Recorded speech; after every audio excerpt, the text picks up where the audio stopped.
हरे कृष्णा। बैसाख पूर्णिमा को बुद्ध पूर्णिमा के नाम से भी जाना जाता है। भगवान बुद्ध का जन्म वैशाख मास की पूर्णिमा को हुआ था। इस पूर्णिमा को बुद्ध पूर्णिमा कहा जाता है। बुद्ध पूर्णिमा बौद्ध अनुयायियों के साथ साथ हिंदुओं के लिए भी खास पर्व है। हिंदू धर्म में गौतम बुद्ध को भगवान श्री विष्णु का 9वां अवतार माना जाता है। इतिहासकारों के अनुसार गौतम बुद्ध के जीवन काल को 563 ईसा पूर्व से 483 ईसा पूर्व के मध्य माना गया है। गौतम बुद्ध का जन्म लुम्बिनी वन में इक्ष्वाकु वंशीय क्षत्रिय शाक्य कुल के राजा शुद्धोधन और महारानी महामाया के पुत्र के रूप में हुआ था। पुत्र के जन्म से पहले महारानी महामाया अपने राज्य से अपने मायके जा रही थी और बीच में लुम्बिनी वन में ही अपने शिशु को जन्म देने का मन बना लिया। शिशु के जन्म के बाद उसका नाम सिद्धार्थ दिया गया, जिसका अर्थ है वह जो सिद्धि प्राप्ति के लिए जन्मा हो। बुद्ध होने से पूर्व इनका नाम सिद्धार्थ था। जन्म समारोह के दौरान विद्वान ब्राह्मण साधु आसित ने अपने पहाड़ के निवास से घोषणा की कि बच्चा या तो एक महान राजा या एक महान पवित्र पथ प्रदर्शक बनेगा। शुद्धोधन ने पुत्र के जन्म के 5वें दिन एक नामकरण समारोह आयोजित किया और 8 ब्राह्मण विद्वानों को भविष्य पढ़ने के लिए आमंत्रित किया। सभी ने एक सी दोहरी भविष्यवाणी की कि बच्चा या तो एक महान राजा बनेगा या एक महान पवित्र पथ प्रदर्शक बनेगा। राजकुमार सिद्धार्थ का जन्म, उन्हें बुद्धत्व की प्राप्ति और गौतम बुद्ध का महापरिनिर्वाण तीनों बैसाख पूर्णिमा को हुआ था। इसी पूर्णिमा तिथि को वर्षों वन में भटकने व कठोर तपस्या करने के पश्चात बोध गया में बोधि वृक्ष के नीचे सिद्धार्थ को सत्य का ज्ञान हुआ था और वे भगवान बुद्ध हुए। ज्ञान प्राप्ति के बाद भगवान बुद्ध ने अपना पहला उपदेश सारनाथ में दिया था।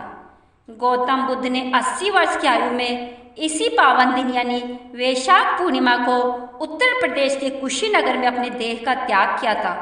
बहुत जगहों पर इस स्थान को कुशीनारा के नाम से भी संबोधित किया जाता है एवं निर्वाण के मार्ग पर मृत्यु को अपनाने को महापरिनिर्वाण कहते हैं। भगवान बुद्ध के जीवन में उनका जन्म, उनका बुद्ध होना एवं उनका देह छोड़ना, ये तीनों वैशाख पूर्णिमा के दिन ही हुआ था। इसलिए वैशाख पूर्णिमा को बुद्ध पूर्णिमा भी कहते हैं। एक बार राजकुमार सिद्धार्थ बुद्धत्व प्राप्त करने का प्रयास कर रहे थे। धीरे धीरे उनकी हिम्मत खत्म होने लगी। प्रयास करते करते एक समय ऐसा आया जब सिद्धार्थ को ऐसे लगने लगा कि सत्य और ज्ञान प्राप्त करने के लिए उनका अपना घर छोड़ना व्यर्थ हो गया। मान्यताओं के अनुसार उस समय एक छोटी सी गिलहरी की एक सीख ने सिद्धार्थ को गौतम बुद्ध बनने में सहायता की।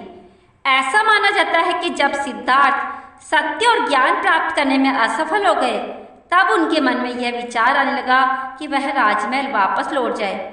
मन में ऐसा विचार आने के पश्चात वह अपने राज्य कपिलवस्तु जाने के लिए लौटने लगे।